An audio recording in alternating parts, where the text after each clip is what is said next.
My name is Jackie Malton. I was a detective with the Metropolitan Police for over 25 years. My real-life experiences on the front line as a woman investigating crime became the inspiration for the TV drama Prime Suspect. Oh, good morning, Pete. My name's Jackie Malton. Once a detective, always a detective. It never leaves.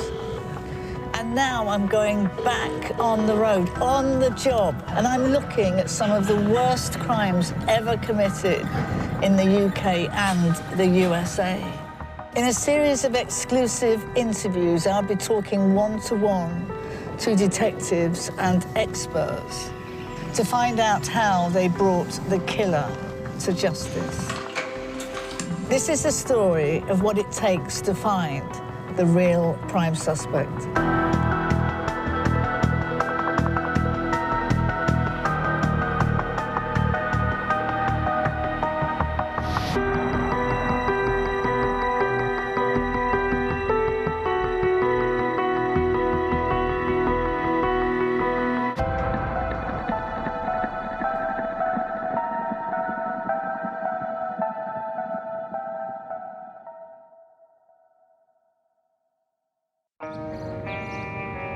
The case I'm reinvestigating today unfolded in 1973 when the South Wales community of Port Talbot was rocked by a series of violent murders.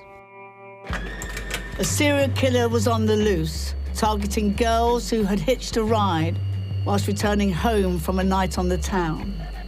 Joseph Kappen was a serial killer and known as the Saturday Night Strangler.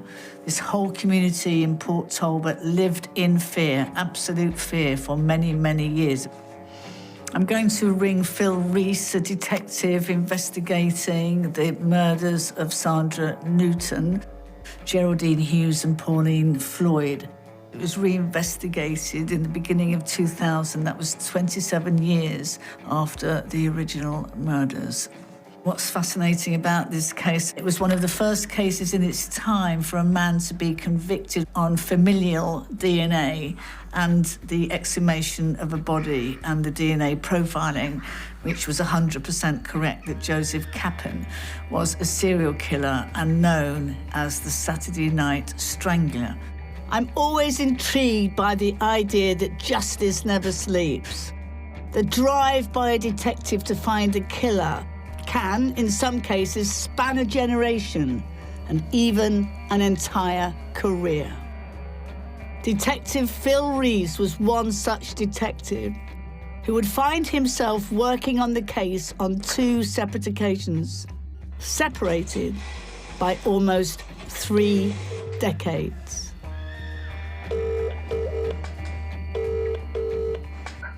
Oh, Phil, it's a quick call. It's from Jackie Malton, ex-detective from the Metropolitan Police. We're looking at the Joseph Kappen case, and I know that you were involved in this. Yeah. Just tell me, what do you find so interesting about this case? It's been a case which has lingered with the people of South Wales for 27 years. I joined the South Wales Police Service in February 1973. After doing my training, I was then stationed at Swansea Central Police Station. I became aware of most certainly the murder of Sandra Newton, which occurred in July 73. On the 17th of July 1973, Sandra Newton's body is found by a man walking his dog in Llandarcy Woods near Neath. She had been strangled with her own skirt and had a large bruise on her jaw. Then some 6 weeks later obviously the murders of Geraldine Hughes and Pauline Floyd. Geraldine and Pauline's bodies were found close together in a small wooded copse only a short distance from where Sandra's body had lain.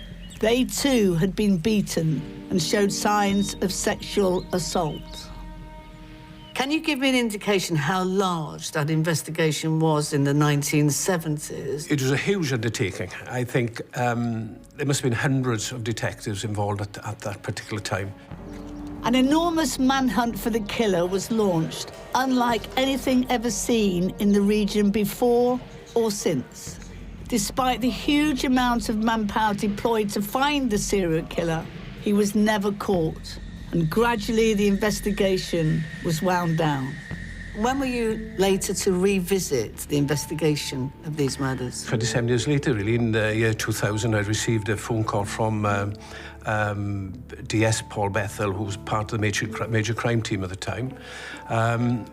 Basically, he stated that they were going to look into the murders of the 3 girls, and would I be interested in coming on board?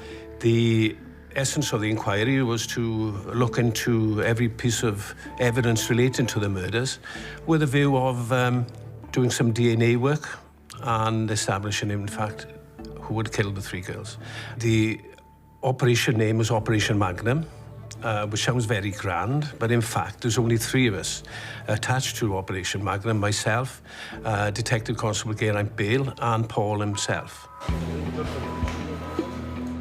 When we looked into the investigation the second time, there was some 30,000 nominal cards in the system. Nominal cards were made out every time a person was spoken to. So, Phil, you get to number 299 of the DNA swabs. Who's number 300? A person by the name of Joseph Kappen. Do you remember why Kappen got selected and put in that list? I remember personally taking Kappen's name out.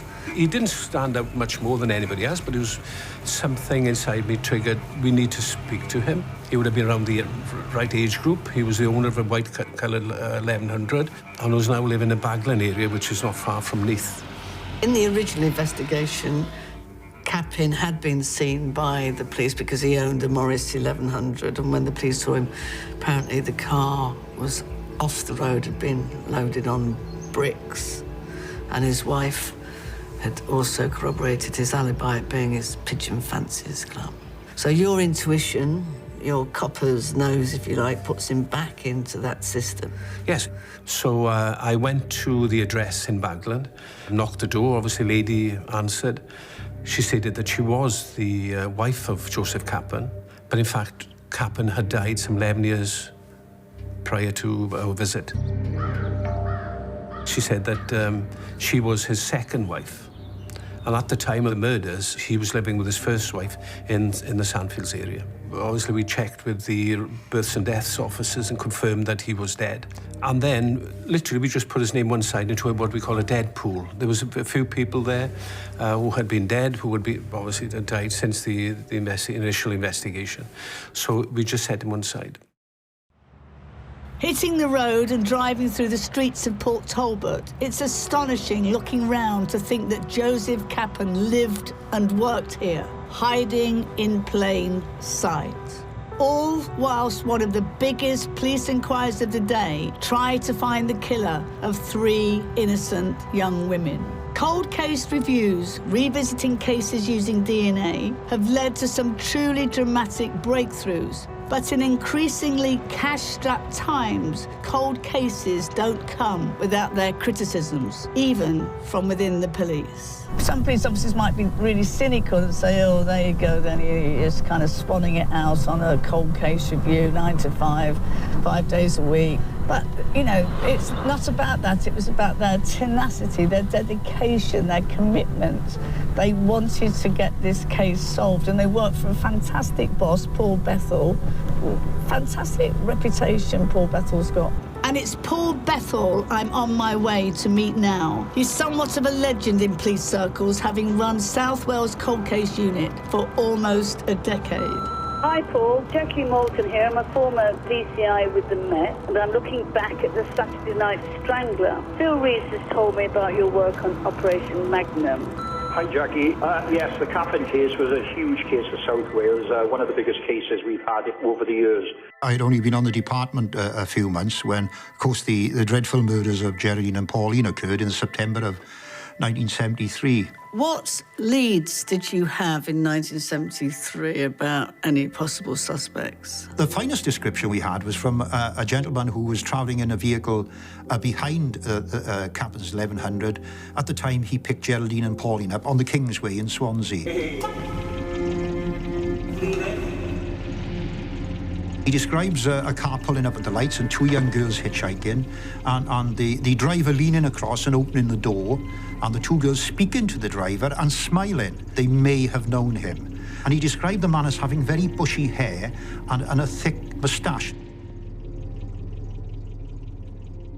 The murder of Sandra Newton wasn't linked to the two murders of the other girls. Why was that? In 1973, when Sandra was killed, the thoughts were, because of her relationship with her boyfriend at the time and the fact that they'd argued on the night, it was felt that he was probably the killer. And it has to be said that had it not been for the murders of Geraldine and Pauline 6 weeks later, which actually put a stop, in a bizarre way, to the investigation into Sandra's murder, her boyfriend may well have been arrested and charged, and we could have had another miscarriage of justice. So 27 years later, had it not been for the DNA, I'm sure the cases would be still sitting on a shelf collecting dust. Absolutely. Of course, in 1984, you had that fantastic development by Sir Alec Jeffreys with the advent of DNA. It was some time before we picked up on the opportunities that were really there for us. But the good thing about it is that all the DNA samples taken from 3 murders had been safely stored. Yes, and you know, I've said that many times. There were many, many things back in the 60s and 70s that we didn't do as well as we could have, although it's fair to say that we did our best. But I'm always grateful for the work the scientists did in 1973, and had they not carried out such a professional work and recovered all those samples, etc., we probably wouldn't be where we are today.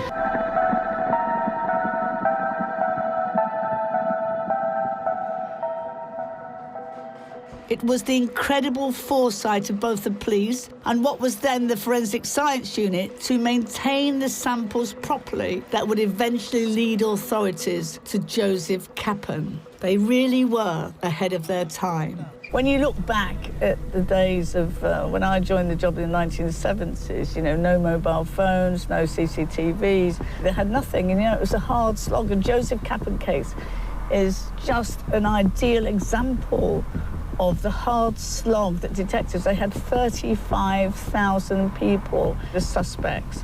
They had the Port Talbot Steelworks, there was the construction of the new M4 motorway, transient population, and, you know, I think South Wales Police just did this phenomenal job preserving the evidence.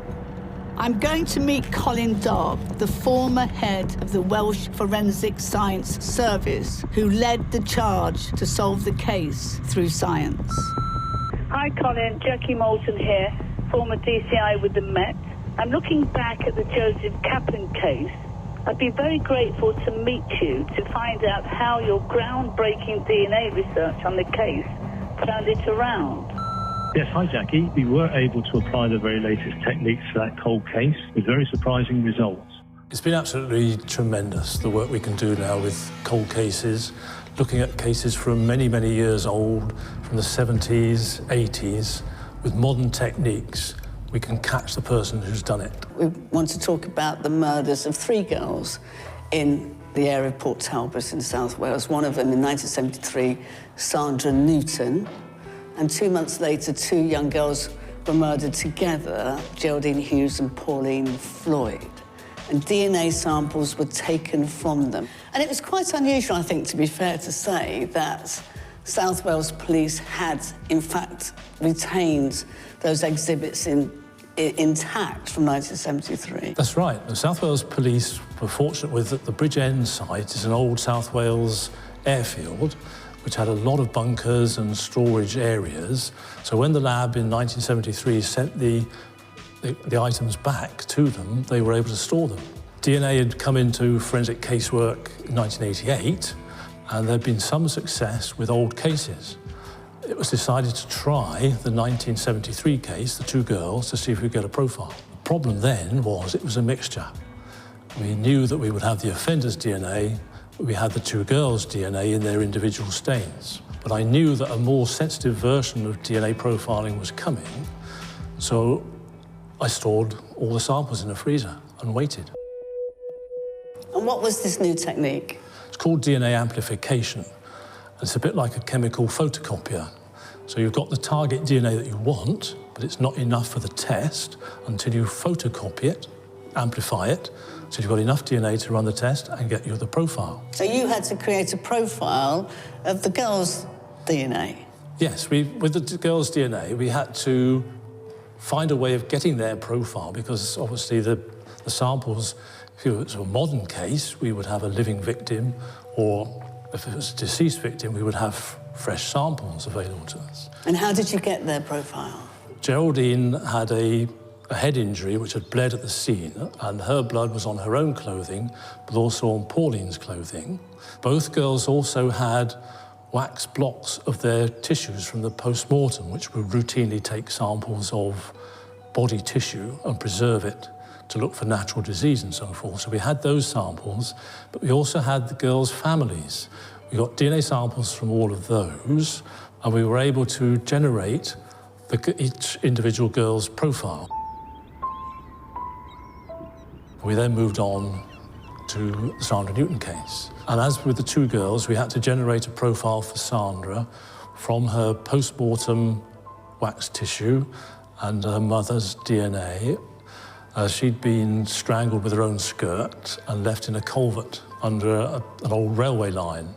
At that stage, it was simply the next case that South Wales Police wanted to look at. And they hadn't connected the two? They hadn't connected the two cases. Her boyfriend was a strong suspect. They didn't have the evidence to charge him. And the process there was to examine the semen stains on her. We did that. We produced a profile. Again, it was a mixture. To our surprise, we found not just the boyfriend, but an additional male profile. And because I was working on a monthly basis with the Landarcy girls, Geraldine and Pauline, I recognised straight away that this was the same offender. This was an absolute bombshell. We were gobsmacked, because here was a connection that we could make, and this would probably turn the case on its head, which it did. And what was the response from Paul Bethel? Well, we had to have an immediate meeting then to decide the next steps. We weren't getting a match on the DNA database, so what did that mean? Had that person moved abroad? Why had he stopped offending? Was he dead, even?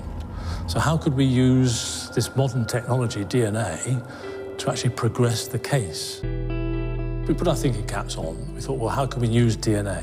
Now, obviously, DNA is inherited. You get your DNA from your mother, your father, or you pass it on to your children.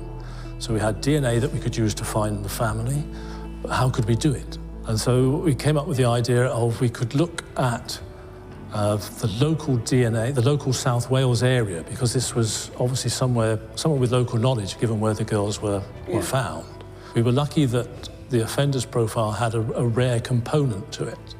We were able to narrow it down to about between 80 and 90 profiles. There were 9 profiles that matched the very rare component, and about 80 matching the other half of that particular component. We gave those names to the police, and one of the officers immediately recognised the surname Kappen as being that of Joe Kappen, who was in their so-called dead box. He was one of the deceased people, and they were working out how they were going to be able to get a sample to eliminate him from the inquiry. I'm heading back to see Paul Bethel to find out how the profiles that Dr. Colin Dark had created would lead the police, quite literally, to the door of Joseph Kappen. You had 3 profiles of the girls. You knew that it was the same man because the particular DNA had been extracted, and you knew that Kappen was dead. And so what was the next stage then? Kappen had died in 1990. Well, of course, as we know, the National DNA Database didn't commence till 1996. We knew that the killer's profile was not matching from running the sample on the National Database, but of course, because he died in 1990, six years prior to the commencement of the database, he wouldn't be on there anyway. But when Colin looked at the profile, he noticed that there were 2 unusual alleles, 1 and 2 chromosomes in the 20-band profile. And he came up with the idea of searching the DNA database for individuals who would be on there whose profile could contain or might contain the two unusual alleles. Now, wonderful as it sounds, it didn't mean that obviously they could not be the killer, but they may be the brother, uncle, sister, etc., nephew, whatever, of the killer. But that would mean researching their family background in order to find out who the father, uncle was. Well, that was huge work in itself. That was 350 people multiplied by 10 investigations, 10 inquiries.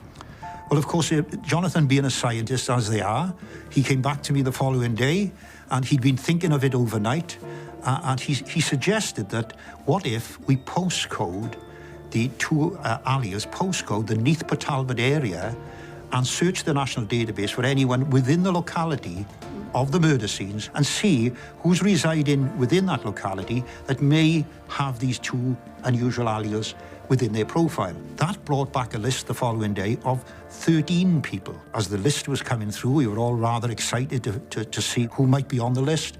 And of course, one of the list was a young man by the name of Paul Kappen.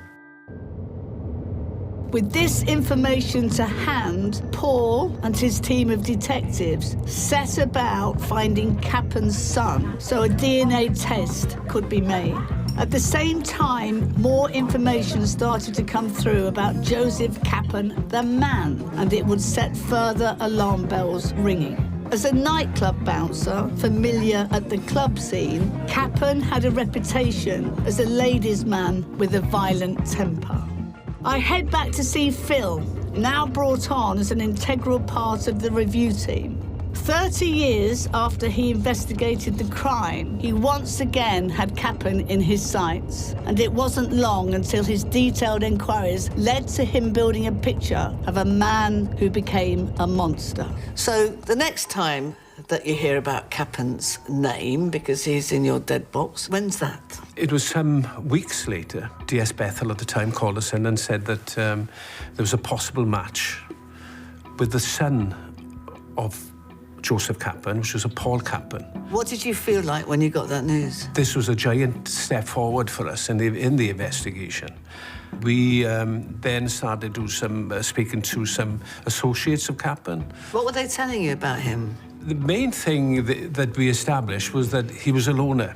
He was somebody who was in complete control of what he was doing. He was a regular darts player. He played for a number of local pubs. We spoke to team members, and what they said was that he would drink, but always in moderation. He was somebody who'd worked as a bouncer at various nightclubs because he was a big guy. He was about 6'2", 6'3". He most certainly had an interest in young girls. He carried a knife. He worked with a local bus company, so we would most certainly have travelled along the area where the young girls lived. So more and more we looked into Kappen, he became more of a suspect. Was there any indication from the people that you spoke to that he was a man that people were frightened of, or he had violent tendencies? He was somebody who ruled his house with a rod of iron. His first wife, he confirmed that there was a lot of abuse, physical and mental abuse going on in the house. There was a lot of physicality towards the children. On one occasion, one of the children told us that the father had taken them for a walk along the beachfront in Port Talbot, and they had an old greyhound. So in front of the two children, he put a wire cable around the neck of the dog and strangled the dog. There was another instance where the two children had taken 2 Jaffa cakes from a biscuit tin in the house. He became aware of this, and because they hadn't asked if they took the biscuit, he sent them out in the pouring rain at 10 o'clock at night. Neighbours told us that the children were knocking the doors asking if they had a Jaffa cake for them to take back to the house. It wasn't the best of households. What I still find chilling is the fact that Kappen never left his hometown. I'm intrigued to find out more about what Port Talbot was like at the time and whether it provided the perfect cover for a killer. Psychologists often refer to this as psychogeography, and Professor Mike Berry, in his work as an offender profile, is someone who has studied this field closely. What do you think the significance is when the press named him the Saturday Night Strangler? I'm interested in the ways that killers work and what days they kill and things like that. And usually it can give you some indication of what kind of job they've got. He was targeting clearly vulnerable girls, and they would all be going out on a Friday night or a Saturday night. So in a way, his best time to kill is on a Saturday. And I suspect he would be a typical chauvinist male at that time, go out Saturday night for beers and things like that, and not have to explain to his wife or anybody where he was and what he was doing. How was he targeting his victims? I think clearly he had the advantage that this is an area where there isn't public transport. Women are going to hitch, because that was a common thing he did in the 70s. And he could pick up vulnerable girls simply because they can't afford a taxi, so they're going to have to hitch. They go in pairs, which is the way to do it, so they think they're safe. If a guy comes and says, "I'll give you a lift, girls," they're not going to be too fussy about the vehicle or about him. And they think, oh, there's two of them, they're safe. But we also had, at that time, in the 1970s, we had the great winter of discontent. We had miners' strikes, we had electricity power cuts. So the whole area could have been quite likely to be in darkness, which allows him to commit his offence without being seen. And the impact of this type of crime on the community? It's somebody local. This screams of a local man. I know we had the M4 being built, we had lots of construction staff, but when you look at where he left the bodies and how he did it, shows quite clearly he's a local man. That's the first thing you pick up. And then that raises the question of, is it somebody we know? Is it my husband, his husband, her husband, or something like that? And that would start to make people very suspicious. And remember that it was 28 years between the time of the offences and the time of Colin Dark's fantastic work in 2001 before he was ever named. That's a long time for community to carry a bogeyman. Yes, and a long time for them to keep looking over the shoulder thinking, is it somebody we know? Having spoken to Mike, I'd now like to see for myself where Kappen was living at the time of the murders. Phil has agreed to meet me there and was part of the team who did house-to-house inquiries in the area. This is a huge estate we're at where Kappen lived. When it was built, I think it was the largest housing estate in Europe. Most of the people who lived here worked in the steel company because only a couple of miles down the road you had a steel company which possibly employed up to 10,000 people at the time and in its heyday. How do men like Kappen, who've killed 3 girls, live in plain sight in the middle of an estate? This was a perfect place, really, wasn't it? Thousands of people living here. He was a very private individual. He was a loner. So, in fact, this was a perfect place to hide and lay low, really, wasn't it? Way back in 1973, Kappen was in the Holmes system because he owned the white Morris 1100 and therefore would have to be seen. So when the police came to see him, I understand the car was in the drive on the bricks. Yes, so he became not so much forensically aware, but he was aware that a tyre print of the vehicle was found at the murder scene. Was that publicised? Yes, it was publicised. Obviously, he became much more forensic aware of the situation he was in, and by removing those tyres and just telling the police officers that that the car had been on a ramp for a number of weeks. And indeed was corroborated by the wife who confirmed his alibi for that particular evening. She gave him an alibi for everything. And Kappen himself must have thought that he'd got away with murder. He died very young, aged 49, but in the end criminal justice did prevail, didn't it? Yes, and the advancements of science. Obviously, thinking back, it must be very frustrating for the police officers who, at the time, who put so many man-hours into this investigation. And myself, being a young police officer at the time, had a small part in the investigation. But at no time did I believe that 27 years down the line, somebody would come up and science would actually detect this crime.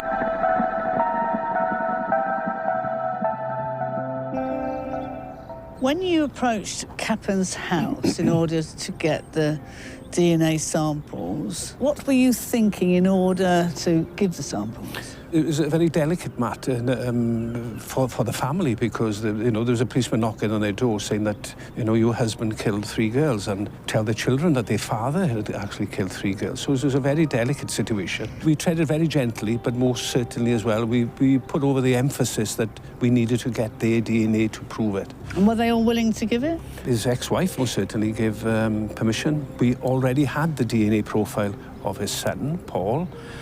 One of the daughters refused, and the other gave her DNA sample. 27 years after the murders, the police were now closing in on Kappen. But despite having a familial DNA match, there was only one way to prove beyond any doubt that Kappen was the killer, and it involved digging even deeper. Once again, I'm going to see Dr. Colin Dark, who led the final push to help convict Kappen of his crimes. Was this the first case that ever used familial DNA? This was the first case that was used for familial DNA. Now, we had the sample from his son, Paul Kappen. A bit of research was done by the officers, and they determined that Paul Kappen's mother, was alive, and there was a sister, and they volunteered to give samples, and we did a reverse paternity. We created Joe Kappen's profile as best we could from these samples, and we could see that we could not eliminate Joe Kappen as the offender. Because of the similarities? Because of the similarities from his son, Paul Kappen. And so the next step, we were lucky in the sense that Joe Kappen had been buried. We could get an exhumation order and then take samples from his femur and a tooth, get his profile, and then do a full comparison. So after exhumation, the body presumably is taken to the mortuary to be examined by the pathologist? Yes, that's right. The pathologist then takes the femur and a tooth so that we can do a duplicate sample to check each other against that. Obtained a full profile from all sets of samples we had, compared it to the profile we had from the girls, the 3 girls, and it was a full match. Case solved. It was Kappen. Kappen might have been convicted from beyond the grave, but I'm still no closer to understanding what drove him to commit his heinous crimes. I'm hoping that Dr. Julian Boone, a man who has spent his entire life as a psychologist working with murderers, may be able to help me. What kind of man do you think kills 3 young girls in a 6-week period? We know from his personal background that he had a long life of crime. We know that he was completely amoral, and although married, would regularly beat his wife and also force her to have sex at least twice a week against her will. And we know that he was very much entitled in his approach to society.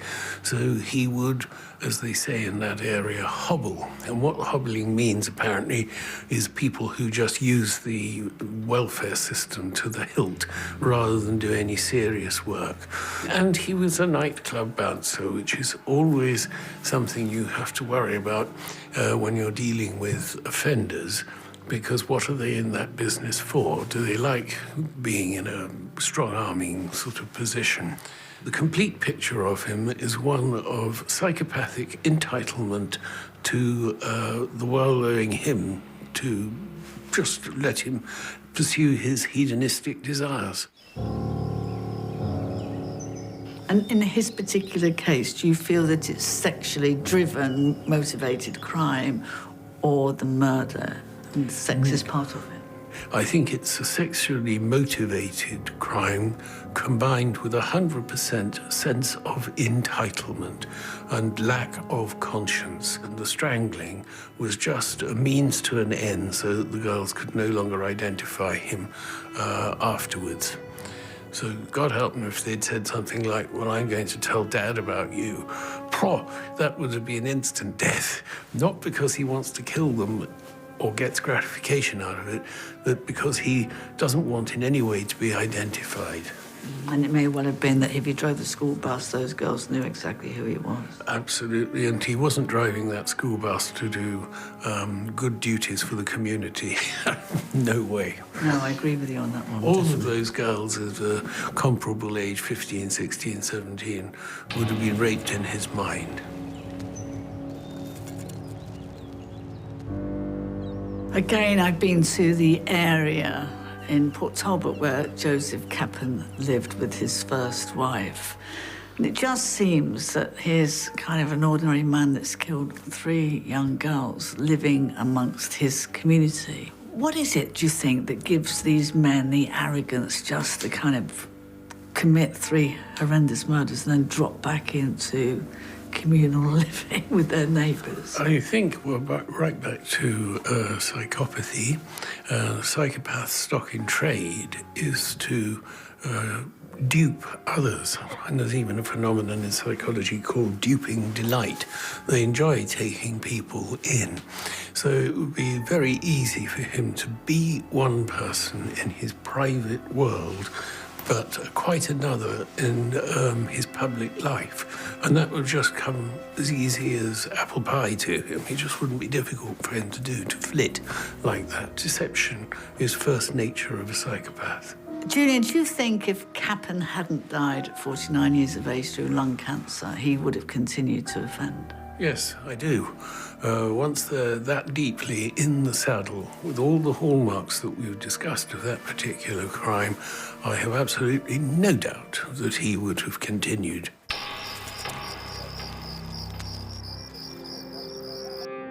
Kappen's reign of terror destroyed the lives of his victims and of their loved ones. The effect of his crimes are still felt in the community, even to this day. Crimes which could only be solved through fantastic police work and forensics. Some of the best I've ever seen.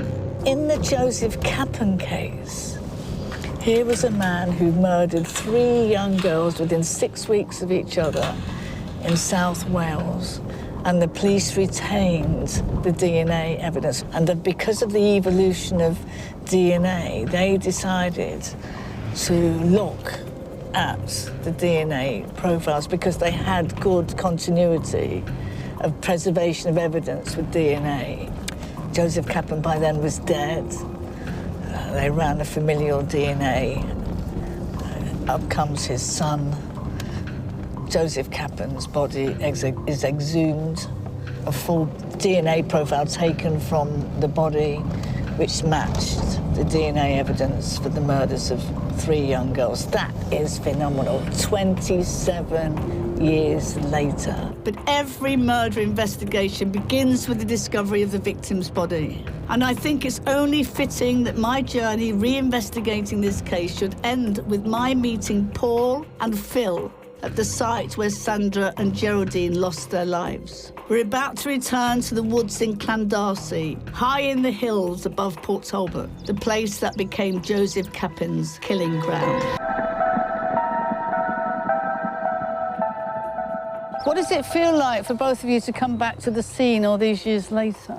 Well, you can imagine being here, as we've done. Phil and I came back at the exact time, approximately 2:10 in the morning, some years ago. It was a moonlit night, the night the girls were killed. It was an extremely eerie scene. Darkness here, the isolation of it off the main road. So you can imagine how they must have felt. They must have been absolutely terrified.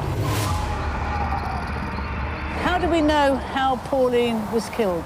Well, Pauline was lying at the top end of the copse, about 50-odd feet away from here, and Geraldine was just here, where we're standing at the moment. So the girls were separate. Now, in the middle of the 2 girls, Geraldine's coat had been dropped. We know it was Geraldine's coat, and it was lying right in the middle of the copse here, and alongside the coat was a footprint, and that footprint was recovered by the scenes of crime officers of the day, and subsequently that was to match Kappen's footwear and his size, etc. So what it looks like is that from the picture, it appears that he's attacked them at the top end, he's threatened them with a weapon, he's raped both girls, he's then strangled them, but at some point, Geraldine appears to have woken up, come back to life, as it were, and has run out of the copse to try and escape him, and she's got as far as here. But he's caught Geraldine down here, pulled her back onto a clump of trees, and then he's strangled and raped her here. How do you feel about this scene, Phil, revisiting?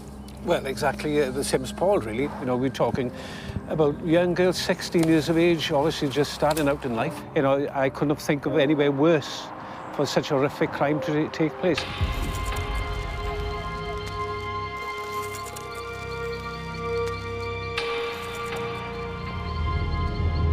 And the second body of Geraldine was found when? Geraldine was found within a short time, minutes later, and what had happened, the sergeant instructed the constable to get back down onto the main road here to protect the scene. And when the constable came down to the main road, he just glanced to his right, and of course, Geraldine was wearing quite distinguished white plastic kinky boots, they used to call them in the 70s, which stood out, and you could see her legs sticking out over the top of the small hump here. So, of course, he came across, he noticed there was another girl here, another body, and the horror of the whole thing became apparent, and they realised then there were two victims.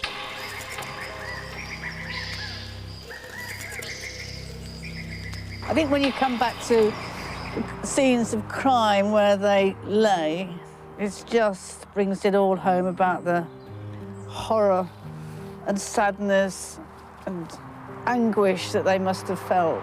The memories come flooding back to you, you know, the terror of it all, you can feel it here. It's like it happened yesterday. You know, 20, 30 years means nothing. The scene is exactly as it was all those years ago, it hasn't changed. Kappen was never tried for the murder because he died prematurely, but at least justice was done. And that the three girls who were murdered by him, there is a closure in the sense that there are 3 detected murders, not 3 undetected murders. This is a case that was eventually solved by extremely experienced detectives who, through dedication and tenacity, combined with good old-fashioned police work with cutting-edge advances in technology. But before I leave Port Talbot, I'm heading back to see Paul Bethel because I want him to have the last word. I've always had a problem, a great problem, with the word closure from my experience. And the simple reason is that I myself made a huge mistake during the course of Operation Magnum. And when we found Kappen, of course, the first thing I had to do was go to see the families and tell them that we had this result from the post-mortem examination and that 100% we were satisfied that he was the killer of their daughters. And I can remember walking up the garden paths, and in particular with Geraldine's parents, and thinking that they were going to be pleased and that they were going to be satisfied that this now matter was over and put to rest. And in fact, a dreadful thing happened when I told them. Denver grabbed my hand, Geraldine's father, and wouldn't let it go and started screaming her name and crying, and the mother began crying. And I can remember the blood draining from my body as I was talking to them and realised that this moment was the worst moment of their lives. And there was no pleasure, there was no satisfaction at all. They were absolutely devastated. There is never closure. There is some sort of solace. You might get solace from finding out who's done what, if you've been raped or your daughter's been raped or murdered, but you never, ever have closure. It stays with you till the day you die. And what he has to say is a sobering reminder that no matter how long you've been on the job, you always have something new to learn when it comes to investigating murder.